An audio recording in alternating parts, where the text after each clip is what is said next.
Still cracking it right here on Juice TV. I'm GP. Next to me, the man, you might know him as O'Shea Jackson, you might know him as Craig, you might know him as Doughboy, but to me, Ice Cube, welcome to New Zealand, welcome to the show. I'm good, man. Thank you for coming in, having a chat to us. Oh, I had to come through. Now tell us, first of all, let's start with the album. Yeah. Tell us about it. What can we expect? Laugh Now, Cry Later, you know, is an album that we put our heart into. You know, we did it from the heart. No A&R, you know, no scheme on the audience, just pure West Coast gangster hip hop. And is the album you wanted to make? Yeah, you know, I kind of did it my way without any influences from any, you know, record companies or you know, some people do music for the club or some people do music for the dance floor. Could you have done it your way 10, 20 years ago? Yeah, you know, I've actually always been doing it my way, but, you know, with the swing of the music business, there's always that pressure from the record companies to sell the records and, you know, to come up with a hit. Yeah. You know, and you know, I mean, everybody wants hits, but, you know, I think we should do hip hop from the heart. That's where it started. And when you do it like that, the hits will come. When's your first recollection of hip hop? What did you first remember getting into or being influenced by?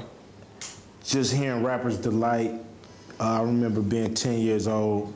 My uncle was giving me a ride to the dentist, and he played Rapper's Delight by Sugar Hill Gang, and, you know, I couldn't believe that it was that many rhymes over a beat like that. And I just listened to it over and over and over and over again, and it still holds up today. It still holds up today. It's still something you can listen to.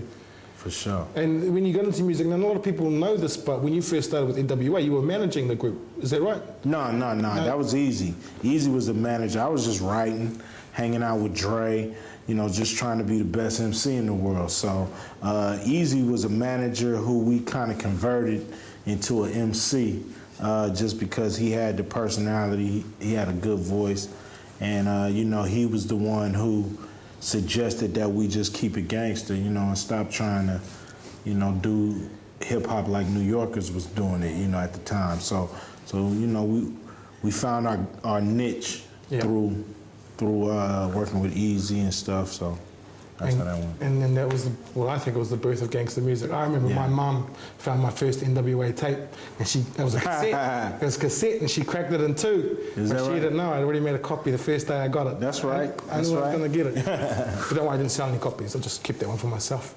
Nothing wrong with that. Help me up about it. Now, let's stick away from the music for a bit. The movie industry, you can't deny, it's been good to you. You've had a lot of success with movies. What was the first film you did? Was it Boys? Boys in the Hood, first film. Iconic film? 1990, yeah. You know, I think it set off a trend in movies, you know, kind of dealing with your personal situation. You know, I remember, you know, soon after that, you know, a movie like Once Was Warriors came out here, you know, which was, to me, a version of a Boys in the Hood, you know. So, you know, that movie definitely set off a trend in them kind of movies, and, you know, I never thought that how we grew up would ever be that interesting. You've been involved with NWA and then with Boys in the Hood. From NWA, the success, not just with you, but you got Dre and Eazy-E before he passed.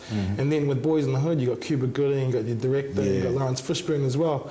It must have been, did you feel that these things were big things about to happen when you were in the middle of it? I just kind of stuck my head down and just worked hard and was hoping that things would work out right.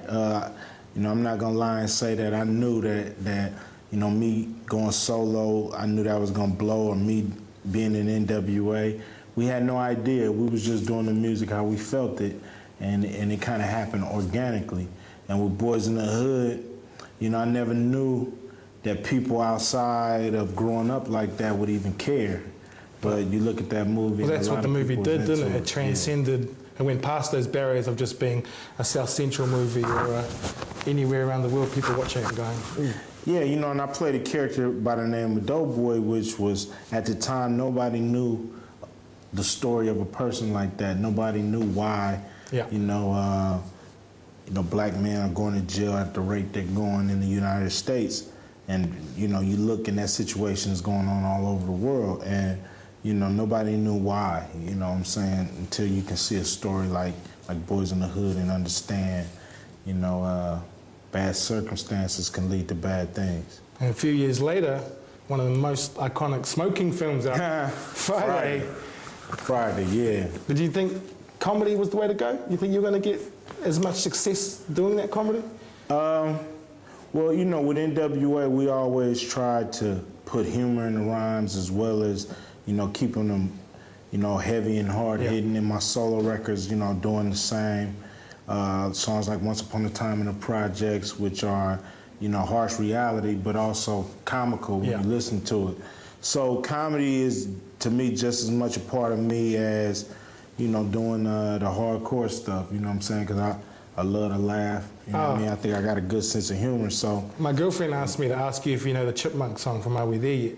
Nah, you don't know that one? No, I don't know it, but you know, I heard it a few times. You had to hear it a few hundred times, I bet. Yeah, but you know, so comedy is a part of what we're doing too. You know, it ain't all about, you know, doing the hardcore. It's about, to me, the balance. Excellent, excellent. Okay, when you're not doing the shows, not touring, because I imagine touring is busy, busy, busy.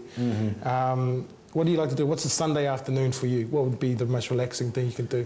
Oh man, just kind of really having nothing to do, but just kicking it, you know, kicking it with my kids.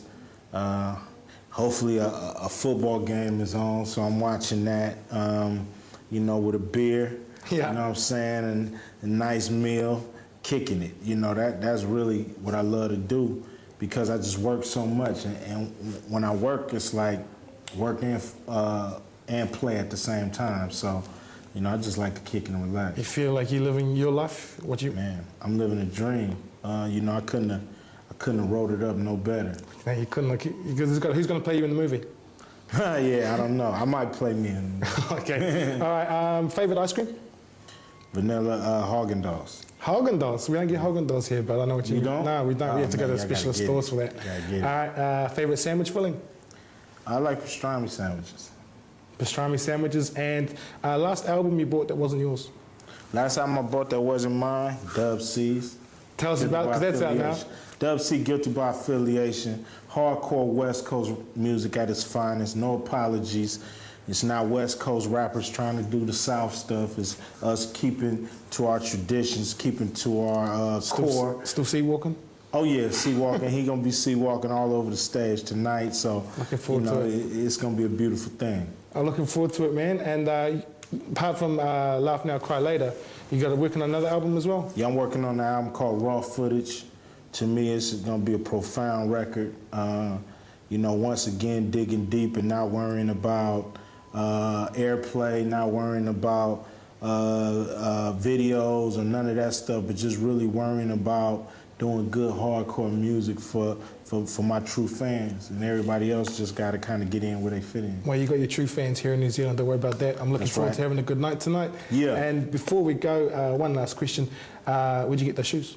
Oh, I got these shoes. You know, I actually stole them off the set of a movie I just did. What movie was that? A movie called First Sunday, and you know, the movie was over, and you know, that wardrobe department just be sitting there on all them clothes, so I just walked. And you are Mr. Cube, right? You know, I said, you know, let me get those, and you know, I picked out a couple other things, but yeah, that was the first thing I noticed when you walked in there. I was like, they don't fit me, or else you'd be in trouble. I'll fight you for them. Done. Let's go. Let's roll. No, thank you very much. Appreciate that. Is this DVD coming out on the next CD? What? Yeah. You know, we're gonna try to show this whole, you know, New Zealand, Australia, and Japan experience. That's what we're doing. Well, enjoy the rest of your tour, man. Have a good time. Looking forward to tonight. Don't forget, go get the album, cop it. Right now, this is the man, Why We Thugs, right here on Juice TV. Yeah.